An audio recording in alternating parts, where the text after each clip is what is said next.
बदतमीज, अंधा है क्या? Sir I am so sorry, मैं बस यहाँ एड्रेस पूछने आया था, मैं निकल रहा हूँ, सॉरी सर। दिनेश शिवाय को पहचान ना ले इसलिए वो जल्दी वहां से निकल गया। तभी दिनेश जी की नजर वहां रखे पेन पर पड़ी। पेन पे बने उस एस को देख के उनके पैरों तले जमीन खिसक गई। ये पेन, ये इस आदमी का पेन है।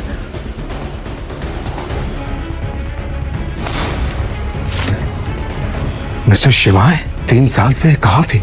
हमारी कंपनी खरीदने आए थे क्या? क्या कंपनी खरीदने?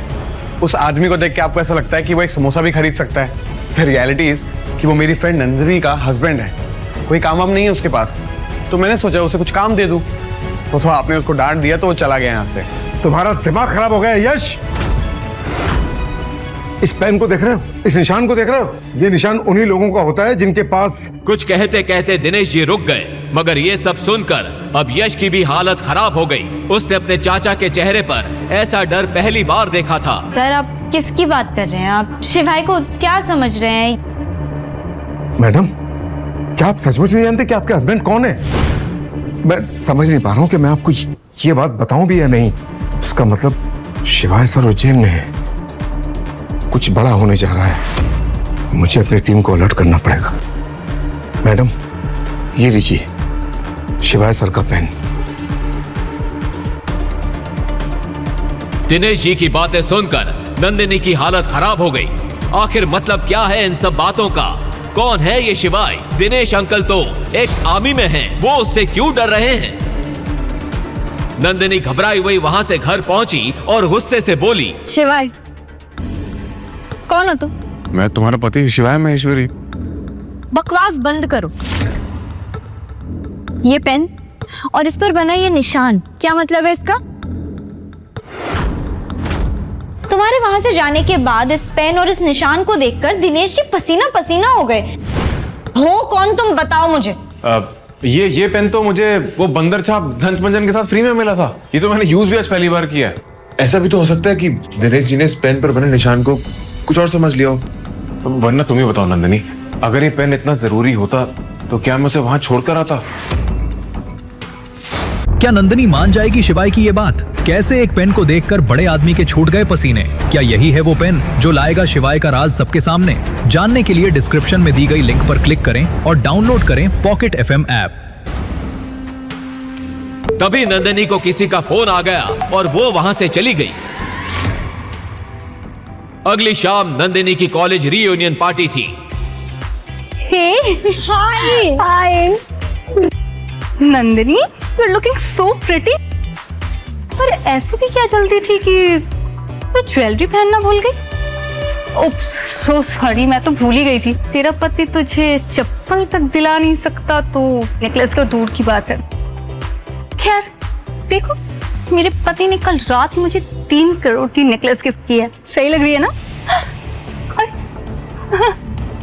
पिछले कुछ दिनों से उसकी कंपनी बड़े लॉस में चल रही थी और वो किसी इन्वेस्टर की तलाश में थी।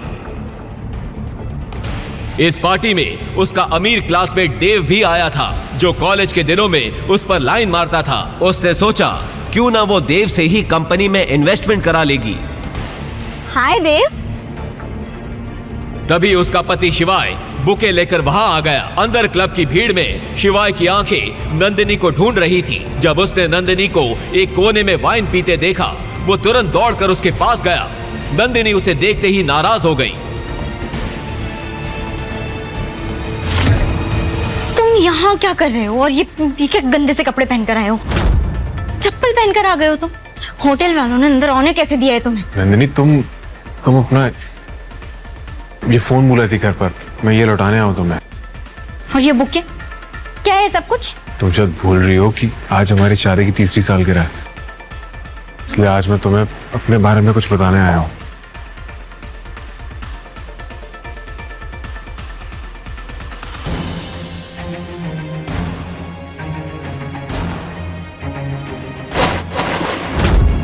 वहां खड़ा हर शख्स अब शिवाय, देव और नंदिनी को देख रहा था।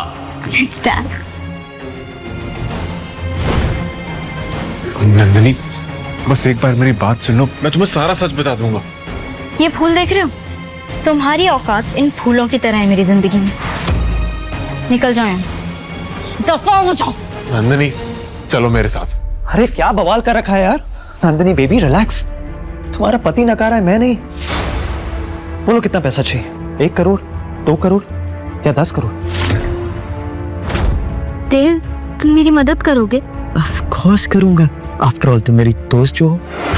लेकिन मेरी एक शर्त है, 2 करोड़ के लिए तुम्हें पूरी शाम मेरी गोद में बैठना होगा।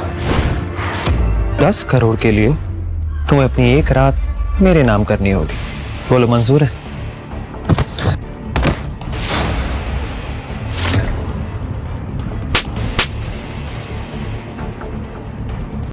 आदमी, ये क्या किया तुमने? तुम्हारा दिमाग खराब है क्या? ये बेचारा मेरी मदद कर रहा था। अभी क्या, अभी माफी मांगो, माफी मांगो। माफी? मेरी चप्पल भी उससे माफी नहीं मांगी नंदिनी। तुम चलो मेरे साथ। यहाँ कौन है शिवाय महेश्वरी?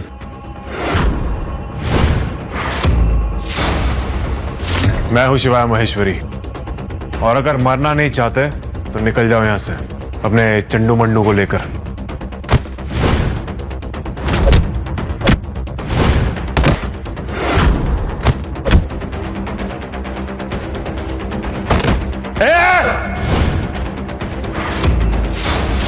बंद करो ये बच्चों का खेल, एक नहीं एक साथ सबके सब। महाकाल की सौगंध, तुम में से आज कोई भी अपने पैरों पर वापस नहीं जाएगा। आओ।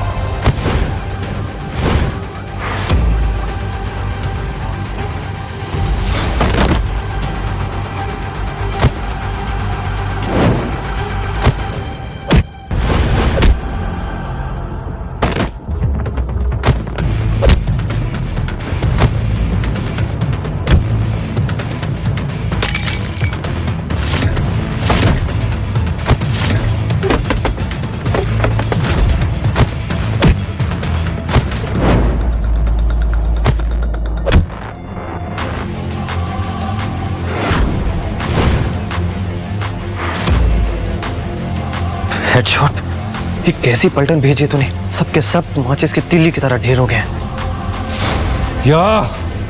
ये तो मेरे सबसे खतरनाक आदमी थे, मैं खुद वहां था। क्या हेडशॉट? बाप रे बाप, वो तो अंडरवर्ल्ड का सबसे बड़ा गुंडा है। उसकी नजर जिस पे पड़ी समझो उसके दिन गए। तू थोड़ी देर और रुक जा, आ रहा है इन सब का पाप। थोड़ी ही देर में 10 जीपों का कॉन्वॉय पार्टी के बाहर आकर रुक गया। अंदर खड़े लोगों की सांसें थमी हुई थी। हेडशॉट क्लब के अंदर आया। देव ने आंखों से शिवाय की तरफ इशारा किया। हेडशॉट ने तुरंत अपनी गन निकाली और शिवाय पर तान दी। कैसी खिलौनी शर्त, तुम आप ये शादी क्यों करवाना चाहते हैं? मैं अपनी नस काट लूंगी अगर किसी ने भी मुझे उस शिवाय से शादी करने के लिए कहा तो। Nandini, please please please stop it. ये चाकू हटाओ। नहीं माँ, मेरी जिंदगी बर्बाद हो जाएगी। आपने देखा है उस शिवाय को, गरीब, अनपढ़, फटे पुराने कपड़े पहनता है। वो न जाने किस बस्ती में ले जाएगा मुझे। सब जानने के बाद भी आप लोग चाहते हो कि मैं उससे शादी करूं? पापा जी, क्यों कर रहे हैं आप ये सब? क्यों अपनी पोती की जान लेना चाहते हैं आप? अगर आज के आज आपने ये रिश्ते को नहीं तोड़ा तो मैं आप पे केस कर दूंगी। चलो ठीक है, तो फिर एक केस मैं भी कर दूं तुम पे। नंदिनी की पापा की मौत से पहले क्या सच सामने आया था याद है ना? अगर चाहती हो कि वो सच दोबारा सामने ना आए तो इस रिश्ते के लिए खुद भी मान जाओ, मेरी बेटी को भी शादी के लिए मनवा लो।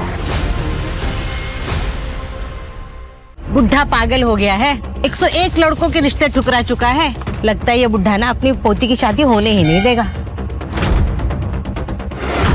अरे 100 क्या 500 लड़कों के रिश्ते ठुकरा सकता है ये। और ये बुढ़ा कोई आम बुढ़ा नहीं है, देश का सबसे रईस बुढ़ा है ये। बजाज इंडस्ट्रीज का मालिक है मुकेश बजाज। और ये जब किसी भी शख्स से अपनी पोती की शादी करवाएगा ना तो पूरी दुनिया देखते रह जाएगी। मैडम जी, इस बार ऐसे रिश्ते लेकर आए नंदिनी बिटिया के लिए कि आपको पसंद आएगा ही। जिस तरह से मुकेश बजाज ने अपनी पोती के लिए बड़े से बड़े नाम को ठुकराया था, वो देखकर सब लोग बेसब्री से इंतजार कर रहे थे, ये जानने के लिए कि आखिर वो चाहते क्या थे। पापा जी, ये देखिए,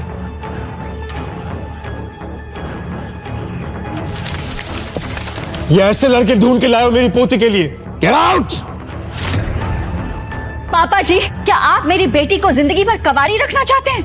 इतने सारे रिश्ते आ रहे हैं, आप सबको मना क्यों कर रहे हैं? What's the problem? इनमें से कोई भी हमारी नंदिनी के लायक नहीं था। जब नंदिनी के लायक कोई लड़का मिल जाएगा तब करवा देंगे उसकी शादी। अच्छा, लायक नहीं है? यश मल्होत्रा, मल्होत्रा इंडस्ट्रीज का इकलौता वारिस।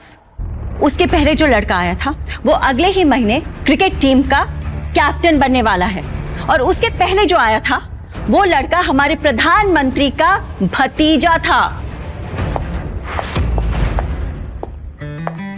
हाय दादाजी। हाँ बेटे। डन। तो क्या हुआ? नंदिनी मुकेश बजाज की इकलौती पोती है। उसके लिए मैं ऐसा लड़का ढूंढूंगा जिसे देखकर दुनिया देखती रह जाएगी। पता नहीं कौन से राज्य का राजकुमार ढूंढ रहे हैं आप मेरी बेटी के लिए।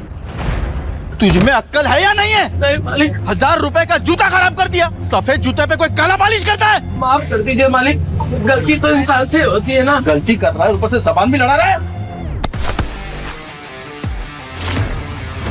रहने दीजिए मालिक, बच्चा है बेचारा, गलती हो गई, माफ कर दीजिए। अब तू मुझे सिखाएगा किससे किस तरह बात करनी है? औकात में रह के बात कर मुझसे। तू भी इस दुकान में जूते पॉलिश का ही काम कर रहा है, और तुझे इस पर बहुत दया आ रही है ना? ये ले, अब ये जूता तू साफ करेगा। चल साफ कर। और तू मेरा मुंह क्या देख रहा है? अंदर जा।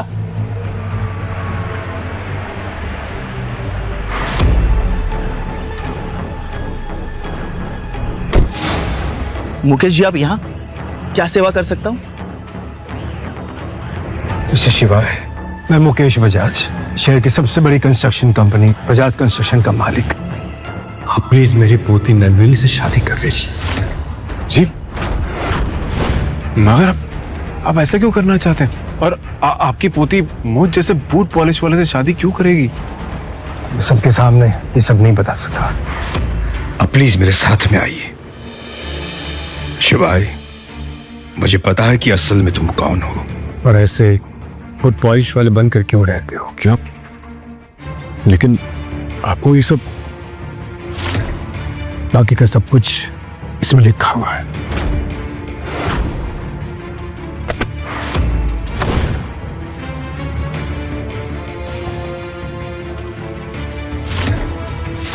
लेकिन शादी के बाद तलाक की ऐसी घिनौनी शर्त, तो आप ये शादी क्यों करवाना चाहते हैं?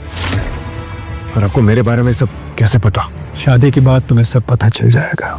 शिवाय को अपना राज छुपाने के लिए इस शादी के लिए हाँ बोलना ही पड़ा। मुकेश बजाज ने जब नंदिनी की मां रेखा को इस शादी की बात बताई तो बजाज मेंशन में हंगामा हो गया। करोड़ों के मालिक हैं हम, और आप अपनी पोती का रिश्ता एक बूट पॉलिश वाले से करके आ गए। मैं जो कुछ कर रहा हूँ सोच समझ के कर रहा हूँ। नंदिनी की शादी उस बूट पॉलिश करने वाले शिवाय के साथ ही होकर रहेगी। ये शादी बहुत ही जरूरी है। इस शादी के बाद नंदिनी की जिंदगी रातों रात बदल जाएगी। बदलेगी नहीं, बिगड़ जाएगी, बर्बाद हो जाएगी वो। आपको क्यों समझ में नहीं आ रहा पापा जी? ठीक है, अगर आप कुछ नहीं करेंगे तो मैं मम्मी जी से बात करती हूँ। मम्मी जी, मम्मी जी, मम्मी जी, देखिए ना पापा क्या बोल रहे हैं, प्लीज समझाइए इन्हें। इन दोनों की शादी होनी जरूरी है। मैंने खुद अपने खास पंडित से इनकी कुंडलियां मिलवाई हैं। उस लड़के का नंदिनी की जिंदगी में आना कोई इत्तेफाक नहीं है। ये रिश्ता खुद ऊपर वाले ने तय किया है। मम्मी जी, ये आप क्या कह रही हैं? कुंडली में जो कुछ भी लिखा रहेगा क्या हम उसे मान लें?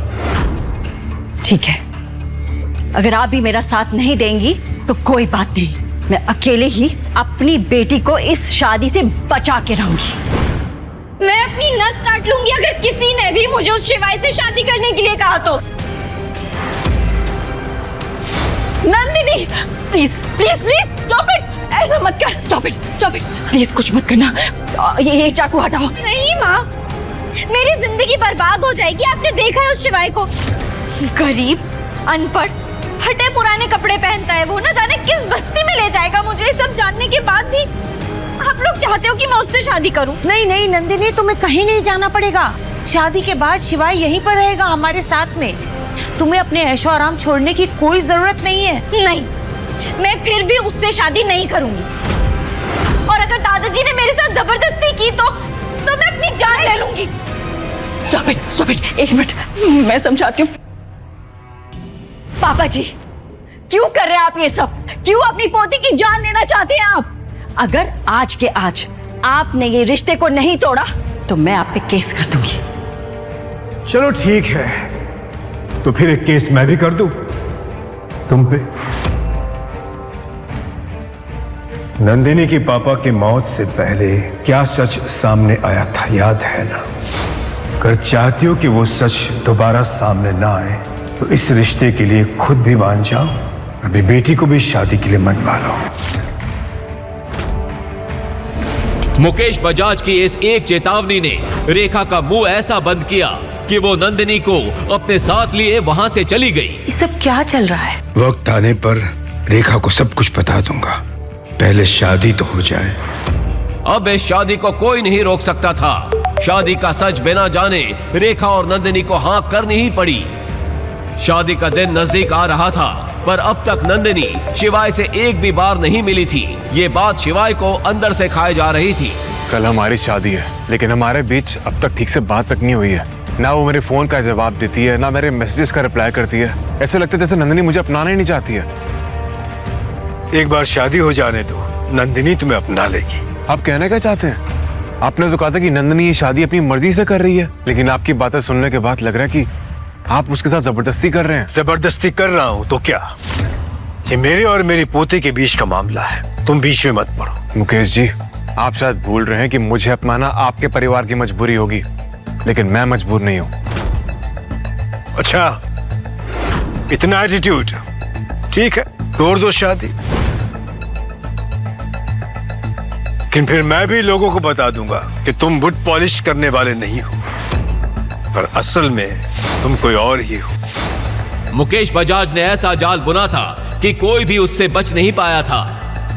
और अगले दिन ना चाहते हुए भी बजाज परिवार की इकलौती बेटी की शादी बूट पॉलिश करने वाले शिवाय से हो ही गई।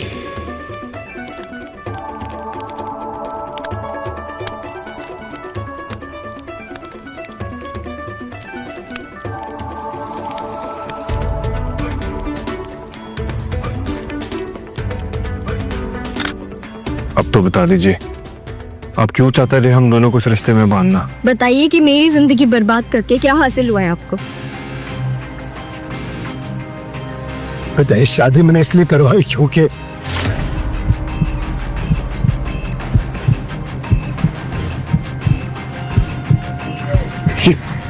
दादाजी क्या हो रहा है? दादाजी क्या हो रहा है? शिवाय, शिवाय कुछ करो नहीं, कि क्या हो रहा है? उठिए दादाजी, प्लीज उठिए। नंदिनी, तुम्हारे दादाजी नहीं रहे। मगर दादाजी के मरने के अगले ही दिन से शिवाय के बुरे दिन शुरू हो गए। नंदिनी और उसकी माँ आए दिन उसकी बेइज्जती करते। कभी शिवाय से बर्तन धुलवाए जाते, कभी घर का पोछा लगवाया जाता। एक दिन नंदिनी की कॉलेज की पुरानी दोस्त रिया घर आई। तुमने क्या नया नौकर रख लिया है घर के लिए? मैं नौकर नहीं, नंदिनी का पति हूँ। क्या? नंदिनी का पति? तूने क्या छुप के घर के नौकर से ही शादी कर ली नंदिनी? हाँ हाँ हाँ, वेरी फनी। मेरी किस्मत पर हंसना बंद कर दो। तो इस फटीचर को तलाक क्यों नहीं दे देती? दादाजी ने शर्त ही ऐसी रखी है कि मैं इसे तलाक नहीं दे सकती। छोड़ इसे। जब से पनौती आया है, ना तो दादाजी रहे और कंपनी की हालत इतनी खराब हो गई है कि क्या बताऊं। तुझे पता है, मुझे बहुत अर्जेंटली 5 करोड़ की जरूरत है। अरे तो तू यश से क्यों नहीं बात करती? वो अपना कॉलेज फ्रेंड, वो तो अभी इंडस ग्रुप का मालिक भी है। और तुझे तो याद ही है कि वो कॉलेज टाइम पे तुझ पर राइट। यश ने पहले भी नंदिनी को छोटी मोटी चीजों में मदद की थी। खास बात यह थी कि नंदिनी जानती थी कि यश इन मददों के बहाने उस पर डोरे डाल रहा है और उस पर बुरी नियत रखता है। मगर वो इन सब बातों को इग्नोर करके भी उससे हेल्प लेती रही, क्योंकि उसे अपने करियर में आगे बढ़ना था। ऐसे में जब नंदिनी की मीटिंग यश के साथ फिक्स हुई तो शिवाय उसकी कार ड्राइव करके उसे ऑफिस तक ले आया। हेलो नंदिनी,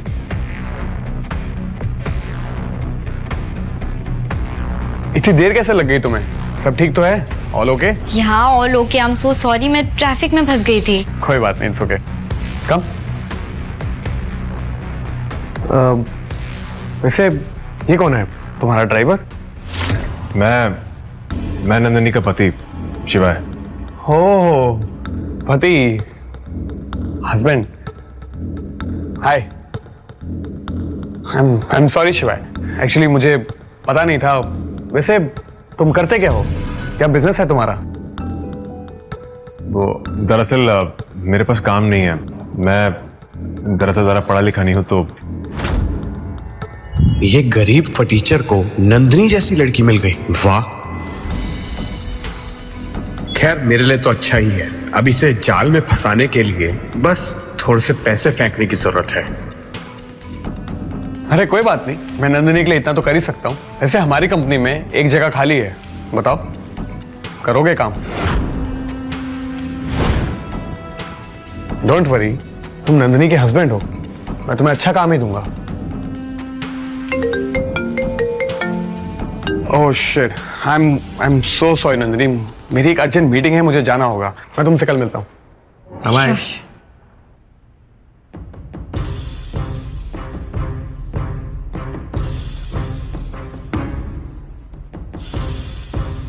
क्या जरूरत थी बताने की कि तुम मेरे पति हो? और तुमने ये भी बता दिया कि तुम्हारे पास कोई जॉब नहीं है। ये सब बताया तो बताया, जब वो तुम्हें जॉब ऑफर कर रहा था तो हाँ क्यों नहीं बोल रहे थे? कब तक तुम्हें ऐसे बैठाकर खिलाऊंगी मैं? नंदिनी, मुझे इस यश की नजर कुछ ठीक नहीं लग रही है। वो तुम्हारी कंपनी को बचाने के लिए पैसे नहीं दे रहा है, वो तुम्हें इसलिए पैसे दे रहा है क्योंकि उसकी बुरी नजर है तुम पर। Shut up. तुम्हें पता भी है एक कंपनी को चलाने के लिए क्या कुछ करना पड़ता है। ऐसे निठल्लों जैसे बहाने मत बनाओ तुम। पता नहीं क्या सोचकर दादाजी ने तुम्हें मेरे सर पर सवार कर दिया है और खुद स्वर्ग से धार गए। नंदिनी देखो, ऐसी बात नहीं है। देखो, मुझे 5 करोड़ चाहिए और अगर नहीं मिले तो मुझे तुम्हारी तरह बर्तन धोने पड़ेंगे, जो मैं नहीं करने वाली। तो बेहतर यही होगा कि तुम यश का जॉब ऑफर एक्सेप्ट कर लो। पता है अगर दादाजी की शर्त नहीं होती ना तो कब का तलाक दे चुकी होती मैं तुम्हें। ठीक है नंदिनी, मुझे तुम्हारा ऑफर मंजूर है, करूंगा मैं नौकरी। गुड। हिलना मत, मेरा नाम हेडशॉट है और आज तक मेरा निशाना कभी नहीं चूका। तुम सब लोग अपनी पार्टी एंजॉय करो, इसको तो मैं अपने ठिकाने पे ले जाके निपटाऊंगा और अगर इसकी एक एक हड्डी नहीं तोड़ी तो कहना। अभी कुछ देर पहले ही गुंडों से लड़ने वाला शिवाय वहीं जम गया। हेडशॉट के आदमियों ने शिवाय को पकड़ लिया और वहां से ले गए। नंदिनी और देव भी उनके पीछे निकल गए। शिवाय हेडशॉट की कार के पीछे डिक्की में बंधा पड़ा था। गाड़ी एक सुनसान जंगल के बीच पहुंची।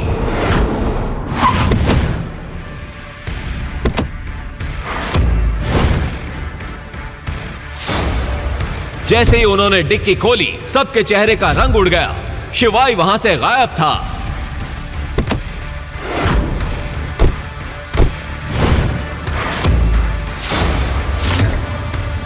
ये कैसे हो सकता है? गाड़ी तो कहीं रुकी भी नहीं है। चलती हुई गाड़ी से बंधा हुआ आदमी भाग कैसे सकता है?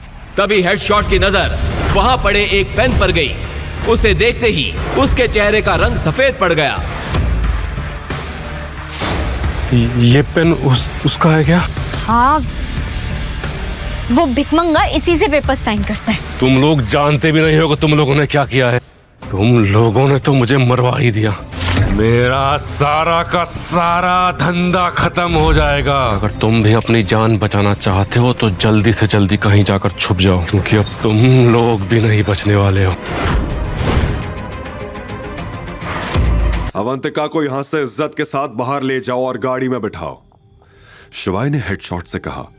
हेडशॉट ने तुरंत अवंतिका को बाहर गाड़ी में बैठाया और भागते हुए शिवाय के सामने वापस आ गया। खेल में अचानक पासा कैसे पलट गया था, अवंतिका को जरा भी समझ नहीं आ रहा था। वो बस खुश थी कि आज महाकाल ने एक फरिश्ते को भेजकर उसकी इज्जत और जान दोनों बचा ली थी। आप तो वही है, हेडशॉट ने शिवाय से कहा। उसकी आंखों में उसका डर साफ नजर आ रहा था, लेकिन वहां मौजूद विकी को हेडशॉट के इस डर का कारण समझ नहीं आ रहा था। इससे पहले कि वो किसी से कुछ पूछ पाता, हेडशॉट ने शिवाय के सामने हाथ जोड़ते हुए कहा, मुझे माफ कर दो मेजर, मुझसे गलती हो गई। आप मुझे सजा दो, आप मुझे जो सजा दोगे मुझे मंजूर है। उसकी ऐसी हालत देखकर शिवाय आराम से सोफा पर बैठा लाइटर से खेलते हुए मुस्कुरा रहा था।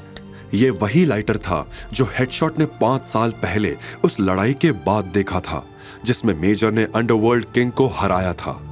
उस लाइटर पर मेजर गुदा हुआ था। कुछ सेकंड्स के बाद शिवाय ने लाइटर को टेबल पर रख दिया और हेडशॉट की तरफ देखते हुए विकी को सुनाने के लिए बोला, यहां पर अभी कुछ लोग कुछ कह रहे थे। क्या कह रहे थे? कि मुझे मेरे पैरों में गिरना होगा, मेरे बाप को भी मेरे पैरों में गिरना होगा, माफी मांगनी होगी, वगैरह वगैरह। शिवाय के मुंह से यह बात सुनते ही हेडशॉट का दिमाग और खराब हो गया। उसने गिड़गिड़ाते हुए बोला, इसका दिमाग खराब हो गया था मेजर, कुछ भी बकवास किए जा रहा था। और तुम शायद अवंतिका को मारने भी वाले थे। गलती हो गई मेजर। हेडशॉट ने अपने दोनों हाथ जोड़ दिए। विकी को अब तक समझ में आ गया था कि शिवाय कोई छोटी मोटी चीज नहीं था। अगर विकी वक्त रहते शिवाय से माफी नहीं मांगेगा तो शिवाय इसी वक्त उसकी जान ले सकता था। ऐसे में वो भी शिवाय के पैरों में आकर गिरा और बोला, मुझे माफ कर दो, मुझसे बहुत बड़ी गलती हो गई। आगे फिर ऐसा कभी कुछ नहीं होगा। मां कसम, मैं कभी किसी लड़की के साथ ऐसा नहीं करूंगा। शिवाय ने विकी को हीन भावना से देखा और बोला, तुमने जो आज किया है वो माफी के लायक नहीं है। ऐसी हरकत तो कोई जानवर भी नहीं करता है। तुझे आज माफ कर भी दिया तो भी इस बात की क्या गारंटी है कि तू आगे से कभी ऐसा कुछ नहीं करेगा? शिवाय की यह बात सुनकर विकी सहम गया और हिचकिचाते हुए बोला, मेजर, मैं अपनी मां की कसम खा रहा हूं। मैं अपनी मां की कसम झूठी नहीं खाता। आज से हर औरत को देवी मानूंगा। शिवाय उसकी बात सुनकर मुस्कुराया और बोला, काश तुझे इस बात का एहसास पहले से होता, क्योंकि मैं तुझ जैसे राक्षस को सजा दिए बिना छोड़ने वाला नहीं हूं। उसने हेडशॉट को देखा और बोला, इस मामले में तुम मेरी मदद कर सकते हो? शिवाय का भरोसा जीतने का हेडशॉट के पास इससे अच्छा मौका नहीं था। उसने तुरंत कहा, जी मेजर, आप बस बताइए इसे कौन सी सजा दूं? शिवाय ने जवाब में गहरी सांस लेते हुए कहा, तुम तो मुझे जानते हो ना हेडशॉट, मेरी तरह सोचो और इसे सजा दो। कहकर शिवाय खड़ा हुआ और बाहर चला गया। हेडशॉट ने विकी के ही कुछ गार्ड्स को बुलाया और बोला, इसे खड़ा करो, जल्दी जाओ। गार्ड्स तुरंत विकी की तरफ बढ़ने लगे। यह सुन के विकी और भी घबरा गया और उसने कहा, नहीं, आप मेरे साथ ऐसा नहीं कर सकते। साले, ज्यादा बोल रहा है? अगर तू लड़कियों के साथ ऐसा वैसा कर सकता है तो हम भी तेरे साथ ऐसा कर सकते हैं। हेडशॉट ने चिल्लाते हुए कहा। इधर नाइट क्लब के बाहर अवंतिका पहले से ही शिवाय की गाड़ी में बैठी थी। शिवाय ने भी कार में बैठने के लिए दरवाजा खोला ही था कि तभी नाइट क्लब के अंदर से विकी के चिल्लाने की आवाज आई। यह सुनकर अवंतिका ने शिवाय की तरफ देखा और बोली, ये कैसी आवाज थी? क्या पता, अंदर कुछ हुआ होगा। तुम फिक्र मत करो अवंतिका। और उसने अपनी गाड़ी चालू कर ली। वैसे तुम हो कौन और तुम्हें किसने बताया कि मैं यहां हूं? अवंतिका ने यह सवाल शिवाय से पूछा। अवंतिका के मन में यही चल रहा था कि कहीं शिवाय वही लड़का तो नहीं जिसने 12 साल पहले उससे प्रॉमिस किया था। इससे पहले कि शिवाय अवंतिका की इस बात का जवाब दे पाता, अवंतिका का फोन बज उठा। यह रेखा का फोन था। उसका नाम देखते ही अवंतिका का गुस्सा 7वें आसमान पर चढ़ चुका था।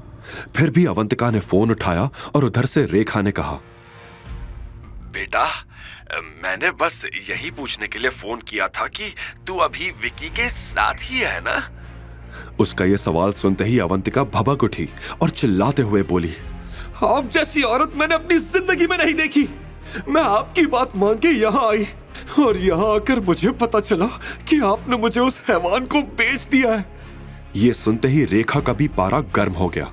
वो समझ गई थी कि अवंतिका विकी के साथ नहीं थी। ऐसे में उसने कहा, तुम मेरे ऊपर चिल्ला रही है? तुझे तो मुझे शुक्रिया कहना चाहिए था, वरना तुझे विकी जितना अमीर आदमी क्या कभी मिल पाता? ये सब आपने मेरी जिंदगी बनाने के लिए नहीं, अपनी जिंदगी बनाने के लिए किया है। पैसे लिए आपने उससे मेरे बदले में। लेकिन तेरी प्यारी दादी को तो सब पता ही था ना, उन्होंने ही तुझे समझाया था वहां जाने के लिए। अब सभी लोग एक जैसे ही हो। ये कहते हुए अवंतिका का गला भर आया था, उसकी आंखों से आंसू टपकने लगे थे। शिवाई जो कि बगल में बैठा था वो सारी बातें सुन रहा था। उसे भी अवंतिका के लिए बुरा लग रहा था। उससे रहा नहीं गया और उसने अवंतिका के कंधे पर हाथ रखते हुए कहा, अवंतिका रिलैक्स, तुम अब सेफ हो, फिक्र मत करो। रेखा ने शिवाई की यह आवाज पहचान ली थी। उसने गुस्से में कहा, तू इसके साथ क्या कर रहा है? नंदिनी को डिवोर्स देने के बाद भी हमारा पीछा नहीं छोड़ेगा क्या? रेखा की यह बात सुन के अवंतिका शॉक्ड हो गई। उसने सपने में भी यह नहीं सोचा था कि शिवाय और कोई नहीं बल्कि नंदिनी का एक्स हस्बैंड था। लेकिन अब अवंतिका को रेखा की एक भी बात नहीं सुननी थी और अवंतिका ने कॉल काट दिया। पर अभी भी अवंतिका के आंसू नहीं रुके थे। उसके दिल में बहुत कुछ था जो वो बाहर निकालना चाहती थी। जब उससे रहा नहीं गया तो उसने रोते हुए कहा, मेरी जिंदगी खराब है। पहले तो मुझे उस लड़के ने धोखा दिया जिसके इंतजार में मैं पागलों की तरह बजाज फैमिली की हर बात मानती रही, इस उम्मीद में कि एक दिन वो लड़का आएगा। लेकिन मैं ही पागल थी जो उसकी बातों में आ गई। और अब ये दादी। अवंतिका को ये कहते सुनकर शिवाय का दिल उसके लिए टूट रहा था।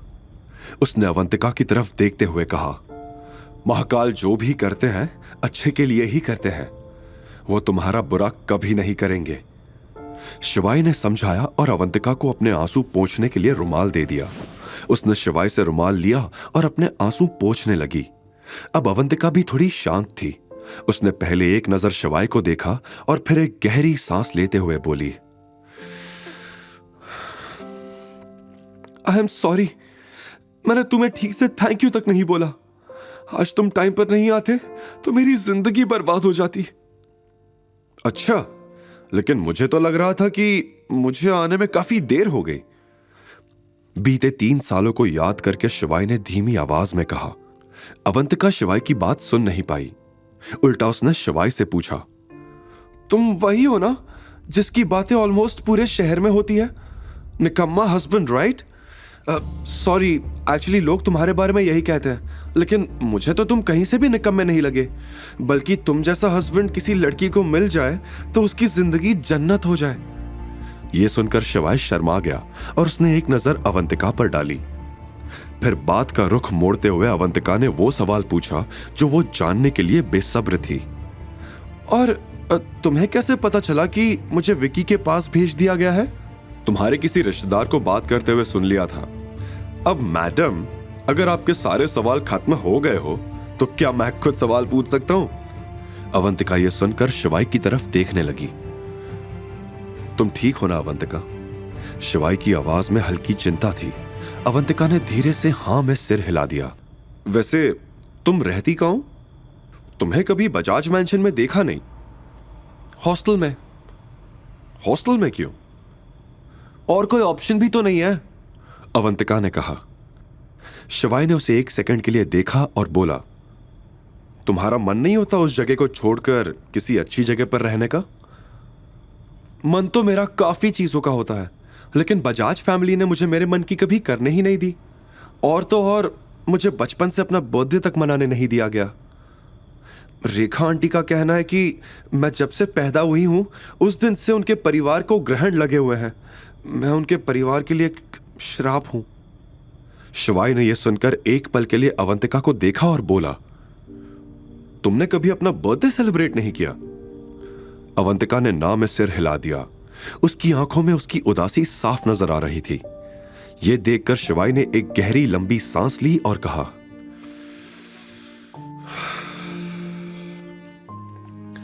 अब तुम्हारे साथ कभी कुछ गलत नहीं होगा।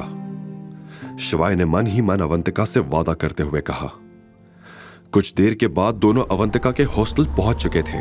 जब अवंतिका शिवाय को सी ऑफ करके हॉस्टल के गेट पर पहुंची तो गेट पे वार्डन ने अवंतिका को रोका और डांटते हुए बोली, कितनी बार बोला है कि टाइम पर नहीं आई तो सारी रात बाहर रहना पड़ेगा? सॉरी, कल से नहीं होगा। अवंतिका ने सिर नीचे करके कहा। वार्डन ने गेट पर खड़ी शिवाय की गाड़ी देखी और फिर अवंतिका की तरफ देखते हुए कहा, चल अब अंदर जा, और आज के बाद मुझे मेरे हॉस्टल के आसपास ये बॉयफ्रेंड का नाटक नहीं चाहिए।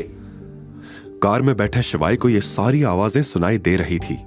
वो वार्डन की ये बातें सुन तिलमिला गया। फिर सोचने लगा कि वो अब अवंतिका की जिंदगी में कुछ गलत नहीं होने देगा। जिस लड़की का उसने इतने सालों से इंतजार किया, आज शिवाय को वो मिल चुकी थी। तुरंत शिवाय ने अपना फोन निकाला और एक कॉल मिलाया। दिनेश जी, इंदौर का सबसे शानदार होटल बुक करिए। ओके सर, किस डेट और किस ओकेजन के लिए? 28 दिसंबर, बर्थडे सेलिब्रेशन। डन सर, समझ गया मैं। अच्छा सुनो, एक और काम है तुम्हारे लिए। शिवाय ने दिनेश को कुछ इंस्ट्रक्शंस दिए और कॉल कट होते ही शिवाय सोचने लगा, अवंतिका के साथ अच्छा नहीं हुआ। बजाज फैमिली को तो अब मैं दिखाऊंगा। अगले दिन सुबह नंदिनी की मां रेखा का फोन बजा। उसने फोन रिसीव किया तो पता चला कि यह इंडस ग्रुप के एक सेक्रेटरी का कॉल था। गुड मॉर्निंग मिसेस बजाज, मैंने ये बताने के लिए कॉल किया है कि आपको आपकी बेटी की बर्थडे पार्टी की बिल्कुल फिक्र करने की जरूरत नहीं है। मिस्टर दिनेश सब खर्चा संभाल लेंगे और मिस बजाज के लिए एक सरप्राइज भी प्लान किया है हमने। क्या? मिस्टर दिनेश, इंडस ग्रुप के जनरल मैनेजर, मेरी बेटी के लिए? Okay okay, thank you. Yes ma'am. Rekha ने जैसे ही कॉल काटा वैसे ही वो खुशी से झूम उठी कि तभी रेखा के फोन पर एक न्यूज हेडलाइन की तरह नोटिफिकेशन आई। इंडस ग्रुप ने पूरे प्लाजा होटल को मिस बजाज की बर्थडे पार्टी के लिए किया बुक। साल का सबसे महंगा सेलिब्रेशन। ये न्यूज देखकर रेखा की खुशी का ठिकाना नहीं रहा। उसने सोच लिया था कि अब बजाज फैमिली की किस्मत बदलने वाली थी। अपनी खुशी को जाहिर करने के लिए वो दौड़कर नंदिनी के रूम में गई। सोती ही रहेगी क्या? ये देख। रेखा ने नंदिनी को जोर से हिलाया। क्या यार मम्मी, कभी तो सपना पूरा करने दो। सपने में प्लाजा होटल में मेरा बर्थडे सेलिब्रेट हो रहा था। आंखें मसलते हुए नंदिनी ने कहा, अगर मैं कहूं कि तेरा सपना पूरा हो गया तो फिर? रेखा ने पूरी बत्तीसी निकालकर हंसते हुए कहा, वो कैसे मॉम? तुझे पता है, अभी इंडस ग्रुप के जनरल मैनेजर मिस्टर दिनेश के सेक्रेटरी का कॉल आया था। वो कह रहा था कि मिस्टर दिनेश ने मिस बजाज यानी तेरे बर्थडे के लिए पूरा प्लाजा होटल बुक किया है। ये देख, लेटेस्ट न्यूज। नंदिनी इतनी एक्साइटेड थी कि उसने रेखा से फोन छीनकर ये न्यूज पढ़ी और फिर बेड पे खड़ी होकर डांस करने लगी। Oh my God, oh my God, oh my God, Mom! This is the best day of my life! देख ले बेटा, वो मनहूस शिवाय तेरी जिंदगी से गया और हमारी जिंदगी में सिर्फ खुशियां ही खुशियां आ गई। नंदिनी और रेखा की जिंदगी में ये खुशियां कितने दिन टिकने वाली थी? शिवाय किस तरह से बजाज फैमिली से बदला लेगा और इतने वक्त बाद शिवाय को मिली खुशियां क्या बरकरार रह पाए? सुबह सुबह हॉस्टल के बाहर शिवाय कैब में अवंतिका का इंतजार कर रहा था। अवंतिका हॉस्टल से बाहर निकली और ये देखकर चौंक गई कि वहां शिवाय खड़ा था। चलो मेरे साथ। लेकिन कहां? अवंतिका ने असमंजस में पूछा। क्या मुझ पर ट्रस्ट नहीं? शिवाय ने मुस्कुराते हुए कार का दरवाजा खोला। अवंतिका भी खुशी खुशी कार में बैठ गई। मैंने तुम्हारे लिए एक सरप्राइज प्लान किया है, शिवाय ने कहा। कल रात के बाद अवंतिका भी शिवाय पर भरोसा करने लगी थी, क्योंकि शिवाय ने उसे इतनी बड़ी मुसीबत से बाहर निकाला था। बिना किसी सवाल के वो चुपचाप गाड़ी में बैठ गई और गाड़ी चल पड़ी। तकरीबन आधे घंटे में वो दोनों इंदौर शहर के सबसे पॉश एरिया निपानिया पहुंच गए, जहां एक से बढ़कर एक ऐसी इमारतें थी जिन्हें देखकर आंखें खुली की खुली रह जाए। अवंतिका भी ये देखकर एक पल के लिए दंग रह गई। फिर उसने शिवाय से पूछा, तुम मुझे यहां क्यों लाए हो? ये तो हाई एंड रेजिडेंशियल एरिया है। घर लेना तो दूर की बात है, मैं यहां का किराया भी अफोर्ड नहीं कर सकती। तुम ज्यादा मत सोचो और चलो मेरे साथ, शिवाय ने प्यार से मुस्कुराते हुए कहा। अवंतिका ने फिर शिवाय को टोकते हुए कहा, क्या तुम यहां मेरी नौकरी लगवाओगे? मैंने सुना है यहां पैसे तो अच्छे मिलते हैं, पर मेरी क्वालिफिकेशन इतनी नहीं है कि मुझे यहां नौकरी मिल सके। तुम समझ रहे हो ना? अवंतिका की इतनी दिल दहला देने वाली बातों का वो क्या जवाब दे, ये शिवाय समझ नहीं पा रहा था। उसने गहरी सांस लेकर कहा, तुम एक बार अंदर तो चलो, फिर तुम्हें सब पता चल जाएगा। इतने सालों तक जिल्लत भरी जिंदगी जीने के बाद अवंतिका को अच्छी चीजों की बिल्कुल भी उम्मीद नहीं थी। इसी वजह से ये बात उसकी सोच से भी परे थी कि आज शिवाय उसके लिए यहां घर खरीदेगा। वो दोनों अंदर गए। आगे अवंतिका चल रही थी और पीछे पीछे शिवाय। अवंतिका को देखते ही सेल्स वुमन खुश हो गई। आज अवंतिका ने हल्के गुलाबी रंग की कुर्ती पहनी थी। उसके बाल हवा में लहराते हुए उसके चेहरे को छू रहे थे। कल तक उसकी आंखों में जो डर था वो आज एक अलग चमक में बदल चुका था। सेल्स वुमन ने खुद से कहा, फाइनली आज एक अच्छा घर बिक जाएगा, मेरे कमीशन का इंतजाम हो जाएगा। लेकिन जैसे ही उसने अवंतिका के पीछे देखा, उसके चेहरे का रंग उड़ गया। उसे लगा था कि लड़की इतनी सुंदर लग रही है तो साथ में आने वाला आदमी भी अमीर होगा। लेकिन शिवाय की हालत देखते ही वो समझ गई कि ये बस दूर से घर देखने आए थे, खरीदने नहीं, क्योंकि इतने महंगे घर खरीदने की औकात उनकी लग नहीं रही थी। हेलो मैम, हेलो सर, क्या आप यहाँ घर देखने आए हैं? आई थिंक आप गलत जगह पर आ गए हैं। यहाँ के मकान बहुत महंगे हैं। आप प्लीज किसी सस्ते एरिया में जाकर विजिट कीजिए, थैंक यू। यह कहकर सेल्स वुमन जाने के लिए मुड़ने लगी। अवंतिका का सिर शर्म से झुक गया। तभी शिवाय ने सेल्स वुमन को रोकते हुए कहा, मैडम, मुझे इस एरिया का सबसे महंगा विला दिखाइए। यह सुनते ही वहां खड़ा हर शख्स दंग रह गया और शिवाय को घूर कर देखने लगा। तभी सेल्स वुमन बोली, सर, आपको पता होगा कि यह एरिया इंदौर का सबसे पॉपुलर एरिया है और यहां सबसे महंगा घर 3 करोड़ का है, जिसमें आपको 50% पहले ही जमा करना होगा।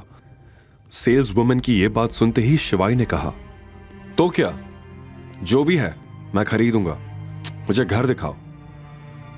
मुंह बनाते हुए सेल्स वुमन ने शिवाय को देखा और बोला, सर, आप पक्का घर लेना चाहते हैं ना? क्योंकि हम बहुत कम लोगों को यहां एंटरटेन करते हैं। लेकिन शिवाय ने बिना डरे कहा, आपको लगता है हम यहां टाइम पास करने आए हैं? आप हमें दिखा दो, हम अभी ले लेंगे। अब सेल्स वुमन को गुस्सा आ रहा था। उसने इतना जिद्दी इंसान आज तक नहीं देखा था। वो सोचने लगी कि क्या बहाना बनाकर शिवाय को ऑफिस से बाहर निकाले, और ये चीज अवंतिका ने उसकी आंखों में देख ली थी। उसने भी झिझकते हुए शिवाय के कान में कहा, अभी यहां से चलते हैं शिवाय, वरना ये लोग हमें धक्के मार कर यहाँ से निकाल देंगे। आगे की कहानी जानने के लिए देखिए अगला एपिसोड सिर्फ पॉकेट FM के YouTube चैनल पर। और शिवाय एक विनाशक के सारे एपिसोड्स को सुनने के लिए डिस्क्रिप्शन में दी लिंक से डाउनलोड करें पॉकेट FM ऐप। अवंतिका तो सच से काफी दूर थी। शिवाय ने उसे बस एक नजर देखा और वो कुछ कहने ही जा रहा था कि उसी समय पीछे से एक तेज चिल्लाने की आवाज आई। मैंने बाहर लोगों को बात करते हुए सुना है कि यहाँ कोई पागल घर खरीदने आया है। शिवाय ने पीछे मुड़कर देखा तो सामने रेखा नंदिनी के साथ खड़ी थी। नंदिनी और रेखा पास की ही एक शॉप में नंदिनी की बर्थडे ड्रेस खरीदने आई थी। लेकिन मुझे बिल्कुल भी उम्मीद नहीं थी कि मेरी बेटी को तलाक देने के बाद मेरा निकम्मा दामाद अचानक इतना अमीर बन जाएगा कि करोड़ों की प्रॉपर्टी खरीद सकेगा। आसपास के लोग भी अब शिवाय को नीची नजरों से देखने लगे थे। लेकिन यह बात अवंतिका से बर्दाश्त नहीं हुई। हालांकि वह शिवाय से कल ही मिली थी, पर इतनी सी मुलाकात में ही उसे यह मालूम हो गया था कि शिवाय एक नेकदिल इंसान है।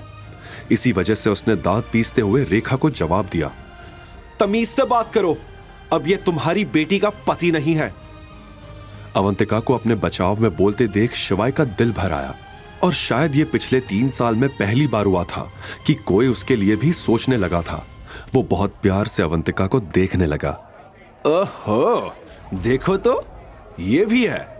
अगर तुम बोलती नहीं तो मुझे पता ही नहीं चलता कि तुम भी यहाँ हो।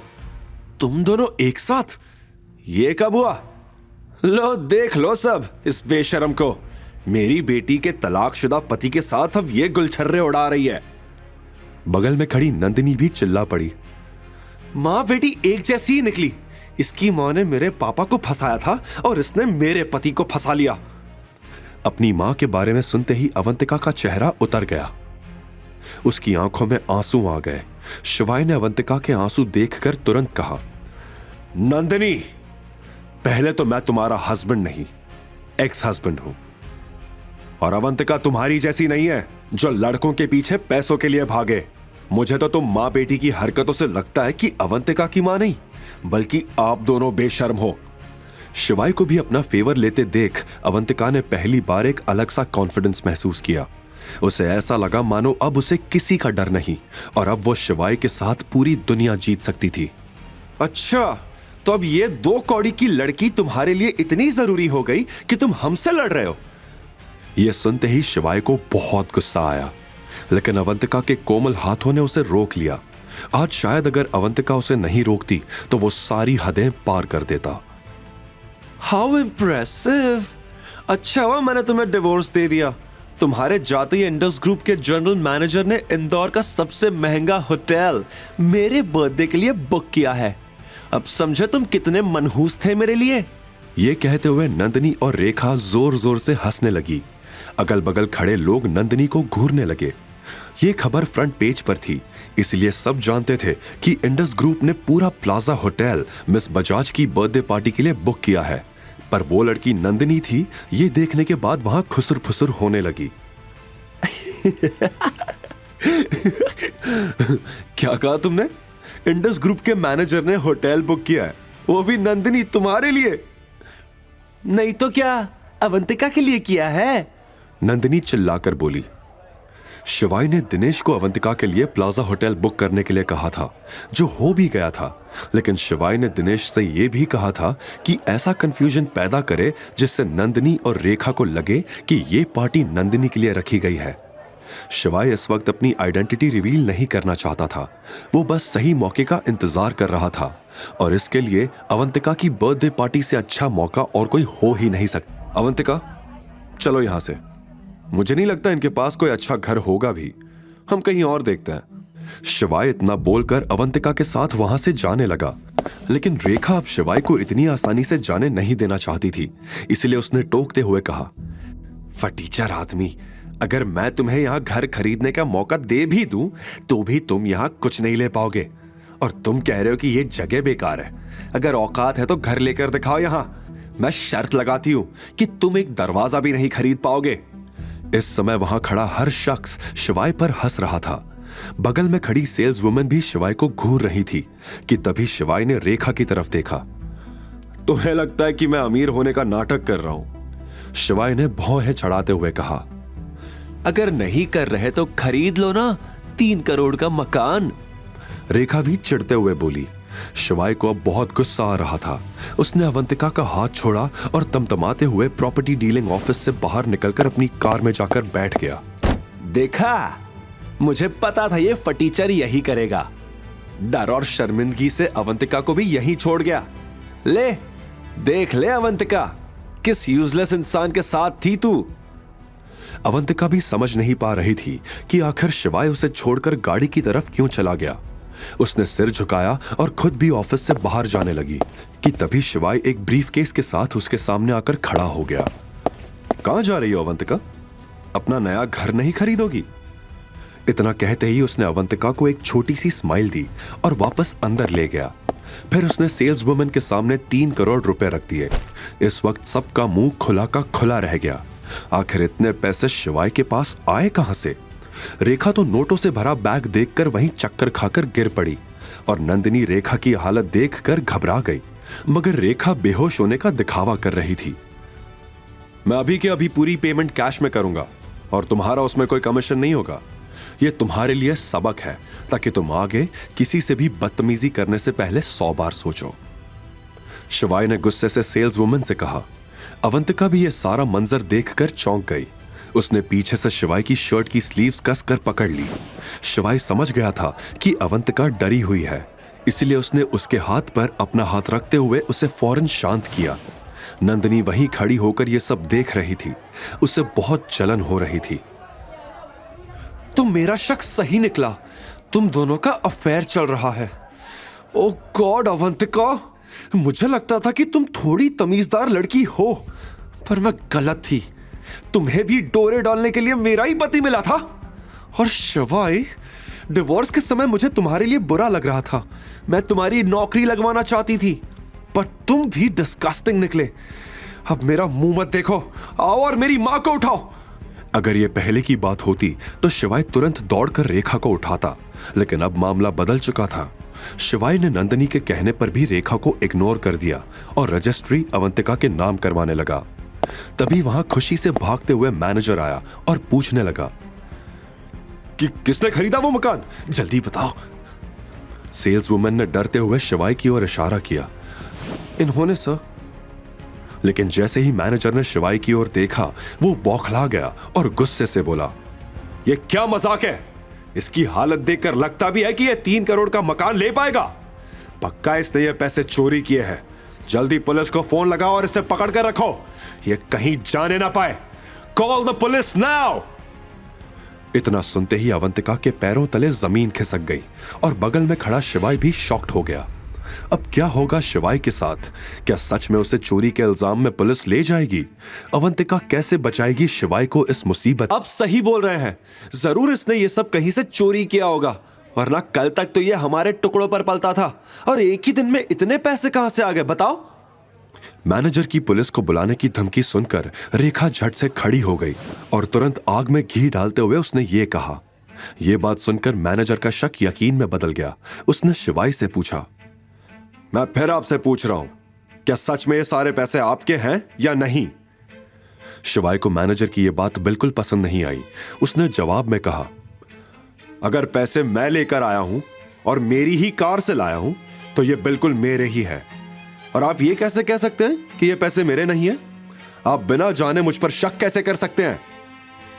रेखा ने अपनी बात से सभी के मन में शिवाय के खिलाफ शक भर दिया था। सभी की शक भरी नजरों की वजह से अवंतिका भी डर गई और उसने शिवाय का हाथ पकड़ लिया। अवंतिका का शिवाय के करीब आना नंदिनी को बिल्कुल पसंद नहीं आ रहा था।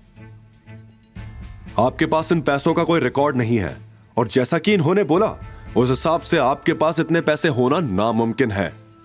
मैनेजर ने रेखा की तरफ इशारा करते हुए कहा। तभी बीच में रेखा कूद पड़ी और बोली, ये जरूर उन्हीं लोगों के पैसे होंगे जिन्होंने इसको घर तक लिफ्ट दी थी। तेरे दोस्त थे ना वो, तूने उनसे चोरी की।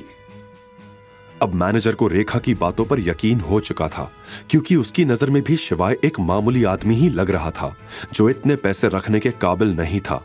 ऐसे में मैनेजर ने शिवाय को धमकी देते हुए कहा, अगर अब आपने हमें सच नहीं बताया तो मैं आपको चोरी के केस में अंदर करवा दूंगा। नहीं, ये पैसे इनके ही है, अवंतिका ने जोर देते हुए कहा।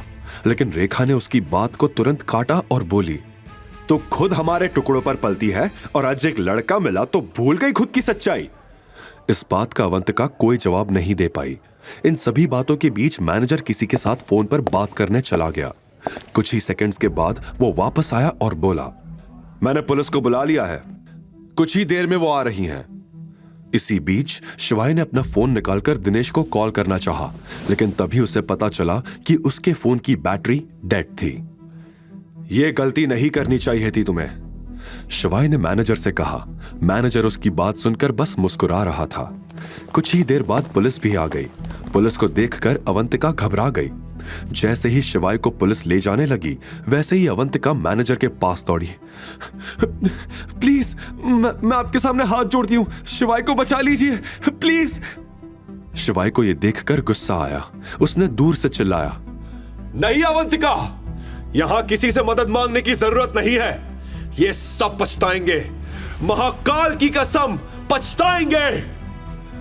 लेकिन अवंतिका को बिल्कुल अच्छा नहीं लग रहा था कि शिवाय को पुलिस बेवजह ही ले जा रही थी। शिवाय को जाता देख अवंतिका की आंखों से आंसू टपकने लगे। लेकिन तभी उसे यह महसूस हुआ कि वो तो शिवाय से सिर्फ एक दिन पहले ही तो मिली थी, तो उसे जाता देख वो रोने क्यों लगी थी? क्यों शिवाय को जाता देख उसका दिल दुख रहा था?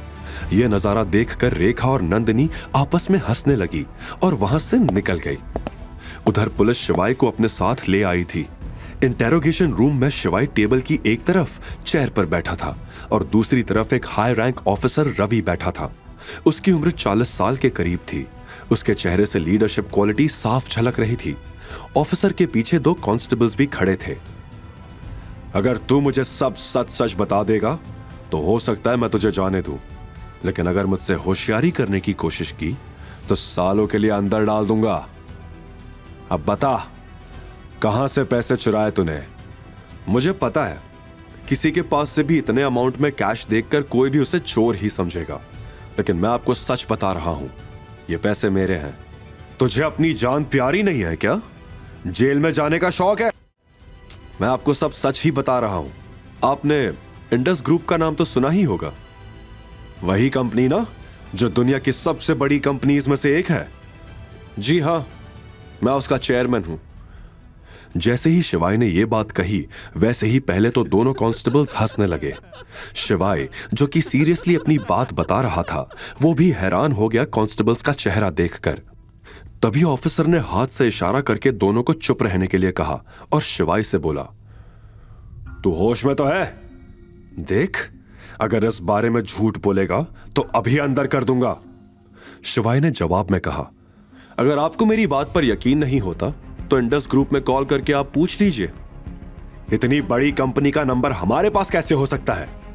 वैसे एक बात बता, क्या डिवोर्स का इतना बड़ा सदमा लगता है कि आदमी पागल ही हो जाता है? शिवाय की आवाज अब शांत हो चुकी थी। उसने इंस्पेक्टर रवि से शांति से कहा, अगर आप मुझे मेरा फोन चार्ज करके दे दें तो मैं कॉल करके किसी को बुला लूं। शिवाय की सीरियस टोन सुनकर रवि भी गंभीर हो गया। उसने कांस्टेबल को इशारा करते हुए कहा, जा इसका फोन लेकर आ, मैं भी तो देखूं कौन है ये। कांस्टेबल बाहर गया और उसने शिवाय का फोन चार्ज किया। जब वो लौटा तो उसके हाथ में शिवाय का फोन था। उसने बिना कुछ कहे फोन शिवाय की ओर बढ़ा दिया। शिवाय ने तुरंत फोन मिलाया और उसने कुछ सेकंड्स की बातचीत के बाद कॉल काट दिया। उसके चेहरे पर गंभीरता झलक रही थी।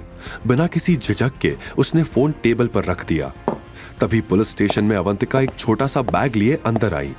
वो एक पुलिस वाले के पास गई और बोली, सर प्लीज आप शिवाय को छोड़ दो। कौन शिवाय? शिवाय महेश्वरी, अभी कुछ देर पहले ही उन्हें यहां लाया गया है। अच्छा, वो अंदर रूम में पूछताछ चल रही है। फिर अवंतिका ने अपना छोटा सा बैग उस पुलिस वाले को दिया। ये क्या है?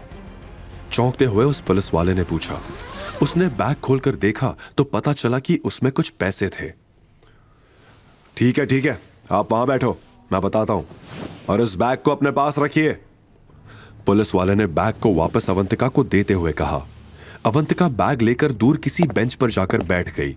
तभी उसकी नजर बाहर की तरफ गई, जहां दो वकील डीआईजी के साथ दौड़े दौड़े इंटेरोगेशन रूम की तरफ भागते हुए गए। इंटेरोगेशन रूम का गेट खुला। शिवाय का चेहरा देखकर डीआईजी घबराया और आते ही रवि पर चिल्लाने लग गया, तुम्हें मालूम भी है ये कौन है? रवि डीआईजी को देखकर चौंक गया और खड़े होकर उसने सैल्यूट किया। दोनों कांस्टेबल्स ने भी रवि के साथ साथ डीआईजी को सैल्यूट किया। डीआईजी ने पूछा, किस चार्ज के अंदर तुमने इन्हें यहां पर बैठा रखा है? सर वो रवि डीआईजी को देखकर हक्का बक्का रह गया था। वो क्या लगा रखा है? ये इंडस ग्रुप के चेयरमैन है, इतनी बड़ी गलती कैसे कर सकते हो तुम? अब रवि बोलता भी तो क्या। इस बीच शिवाय ने कुछ नहीं कहा, लेकिन शिवाय के चेहरे से डीआईजी को यह एहसास जरूर हो चुका था कि वो खुश नहीं था। ऐसे में डीआईजी ने शिवाय से कहा, आप बाहर आराम से बैठिए, मैं इनसे बात कर लेता हूं। शिवाय ये बात सुनकर खड़ा हुआ और बाहर चला गया। डीआईजी ने वकील को इशारा किया। वकील ने रवि को कुछ पेपर्स दिए। एफआईआर लिखी? डीआईजी ने रवि से पूछा। सर वो मुझे पता था, दोबारा ऐसी गलती मत कर देना, वरना तुम्हारे साथ साथ मेरी भी नौकरी जाएगी। डीआईजी ने रवि को वार्न करते हुए कहा। जैसे ही शिवाय बाहर आया, वो चौंक गया ये देखकर कि अवंतिका वहां बैठी थी। अवंतिका के पास जाकर बैठने पर शिवाय ने देखा कि अवंतिका की आंखों में आंसू थे। फिर अवंतिका भी शिवाय को देखकर खुश हुई। तुम ठीक हो? मैं तो ठीक हूं, तुम ये बताओ कि तुम यहां कैसे? पहले तुमने मुझे बचाया तो अब मेरी बारी। वैसे मुझे पता नहीं था कि मैं क्या करूं, तो मैं अपनी सेविंग्स के पैसे ले आई, अवंतिका ने बताया। यह सुनकर शिवाय की आंखें भर आई। आगे की कहानी जानने के लिए देखिए अगला एपिसोड सिर्फ पॉकेट एफएम के यूट्यूब चैनल पर। और शिवाय एक विनाशक के सारे एपिसोड्स को सुनने के लिए डिस्क्रिप्शन में दी लिंक से डाउनलोड करें पॉकेट एफएम ऐप।